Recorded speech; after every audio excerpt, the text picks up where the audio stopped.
Vai. Ok, vado così, super rilassato in radio come dicevano gli OT un po' di tempo fa, qui agli antipodi delle grandi città. Udine e l'attitudine sempre questa, rimane in testa, un tot di freestyle, non ci si arresta né ci si addestra, si rimane rilassati con questi freestyle mica intricati. Io, tempi passati, più o meno decennio, due, un ventennio, mi sembro come Berlusconi sulle sue, ma non mi butto in politica, ma gli anni dell'hip hop sono gli stessi, com'è che siamo messi? Treccine! Mi dà l'argomento treccine, le intreccio come queste rime con le doppie punte. Ho spunti di intuizione, faccio sorridere un'intera generazione. Anno dopo anno qua non sanno quello che fanno, come diceva il Messia 2000 anni fa. Qua donne, si evacua la stanza perché questo MC sembra fatto in fattanza, ma in sostanza è troppo gentile nell'animo. Le donne le esamino, poi le chiamo mo, è così, sono un oggetto di richiamo, tipo uccello di richiamo. È meglio che non diciamo parolacce perché siamo in radio, in zona protetta. Una tipa professionale con la tetta professionale protetta. Facciamo freestyle così, divertendomi qui, bella blood.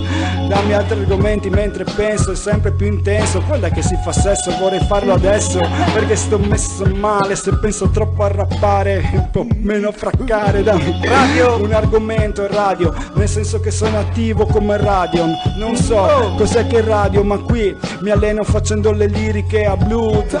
È l'angolo, ma in realtà una visione a 360. Qua la radio dove non ci si stanca, si spalanca l'intuizione. Vienimi vicino, cash, cream, miss demoni, giusto per la citazione.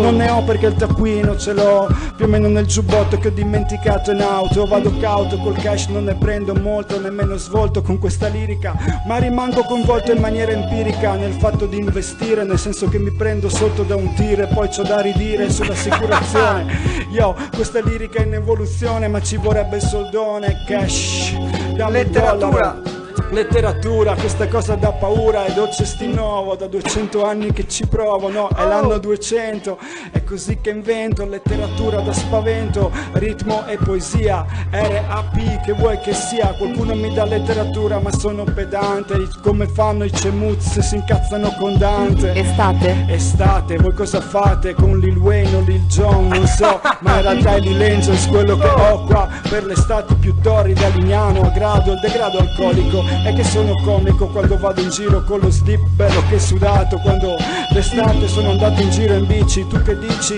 Io in estate non ho nemmeno amici. Rugby è un po' più professionale, tiro un calcio che ti arriva nei coglioni perché la palla è ovale, nel senso che sono seduto, quindi puoi giocare a rap invece a rugby col mio scroto. No, è meglio che magari dico cose un po' più lisce, un freestyle che viene su così e si concepisce da profeta. Butto la palla nell'angolo della meta. Giraffa col collo lungo, giraffa come quella che tiene sul microfono, ma mi spingono la base e me la stoppano. Grande Tubo.